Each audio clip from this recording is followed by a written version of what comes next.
ଏଇନା ତମ ଜୀବନରେ କେବେ ହେଲିକପ୍ଟର ଚଢ଼ିଥିଲ ମୋହନ ମାଝୀ? ତମେ ତ ଏଇନା ଝାଡ଼ା ଗଲ ହେଲିକପ୍ଟର ଯାଉଛ, ପରିସ୍ରା ଗଲେ ଯାଉଛ, କଂସବଦ୍ଧକୁ ଯାଉଛ, ରାମ ଯୁଦ୍ଧକୁ ଯାଉଛ, କୋଉଠି ଯାଇ ହାତୀ କ'ଣ ସେ ଆଉ କୋଉ ପୁଅరికి ଯିବେ? କିଏ ତ ପୁରା ଏଇନା ଓଡ଼ିଶା ମୁଖ୍ୟମନ୍ତ୍ରୀ, ମନକୁ ଲୋକ ଡାକିବେ। ହେଲିକପ୍ଟର ତମ ଗୋଡ଼ ତଳେ, ଜାହାଜ ତମ ଗୋଡ଼ ତଳେ, ଗାଡ଼ି ତମ ଉପରେ ଦେଖୁଛ ସିକ୍ୟୁରିଟି।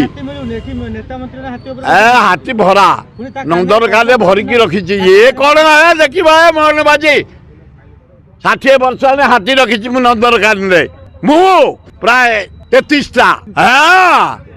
ଚନ୍ଦକା ଅଭୟାରଣ୍ୟ ଜାନକୀ ପଟ୍ଟନାୟକ ବୋଉର, ତାପରେ ବାଘ 27, ସିଂହ ନବୀନ ନା ନୁହଁ, ଜାନକୀ ପଟ୍ଟନାୟକ ସୁର ରାଉତରା, 8 ସିଂହ ଜାନକୀ ପଟ୍ଟନାୟକ ସୁର ରାଉତରା। ନନ୍ଦନକାନନ ଜଟଣୀ ନିର୍ବାଚନ ମଣ୍ଡଳୀ ବିଶ୍ୱସ୍ତରୀୟ କରିବୁ ଆମେ। ତେଣୁ ଇଏ କ'ଣ ହାତୀରେ ବସିବେ? ଆମେ ଯେଉଁ ହାତୀ ରହି ତାରି ଉପରେ ବସିବେ। ମୋହନ ମାଝୀ ଆମକୁ ଇଆଡ଼ୁ ସିଆଡ଼ୁ ଶୁଣାଉନି, ତମେ ଡ୍ରାମା ଦେଖାଅନି, ପ୍ରହସନ ଦେଖାଅନି। ଆଇନ ଶୃଙ୍ଖଳା କଡ଼ାକଡ଼ି କର, ଓଡ଼ିଶାରେ ଆମେ ବଞ୍ଚିବୁ। ଦରଦାର